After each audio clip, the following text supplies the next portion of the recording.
Hello, happy Friday.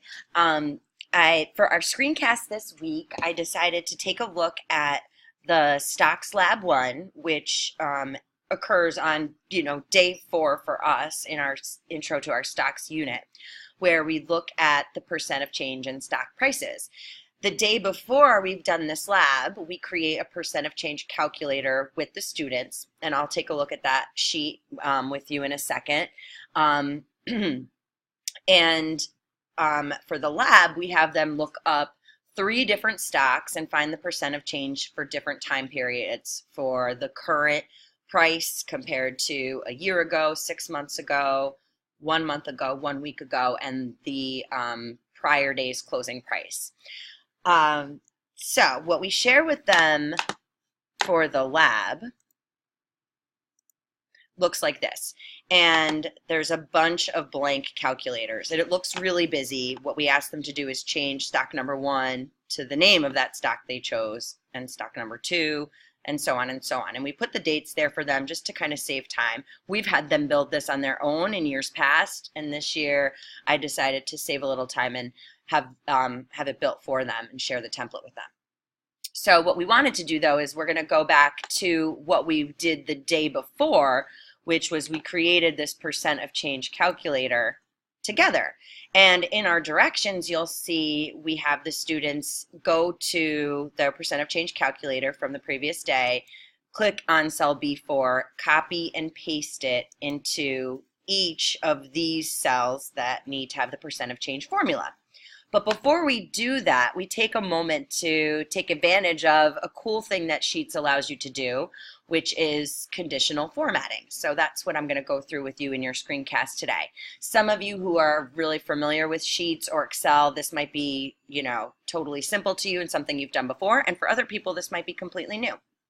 So what you want to do is you want to click on your cell, and you're going to go up to Format and down to conditional formatting.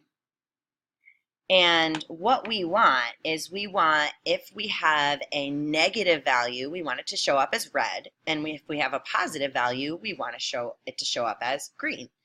So if we go over to here, we're in the right cell, B4, and we're going to click on this little drop-down list. And if you scroll down, I'm going to go with less than 0. So less than, and then the value would be 0. I didn't decide to go with less than or equal to, because what I want is if there is no change, I want it to show up as with just no background, a clear background.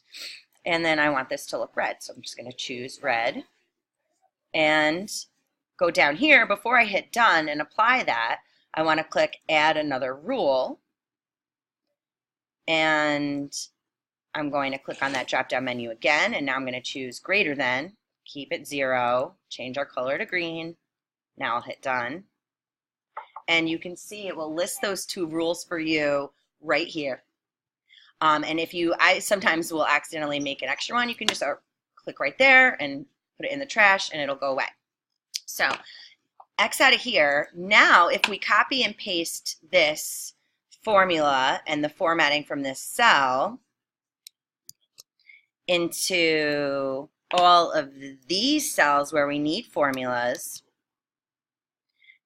the formula will come through, and it will be appropriate for the cells that you're working with, and it will have that conditional formatting. So I'll just take a moment to kind of show you here. Let's say we had a red example before, so let's say our new is $5 and our old is $4 and 25%, and it shows up green. The kids got a kick out of that and think it's kind of cool. So that's my little lesson for you today on conditional formatting. If you have any questions for us this week, please feel free to reach out, and I will be in touch next Friday. Have a good day.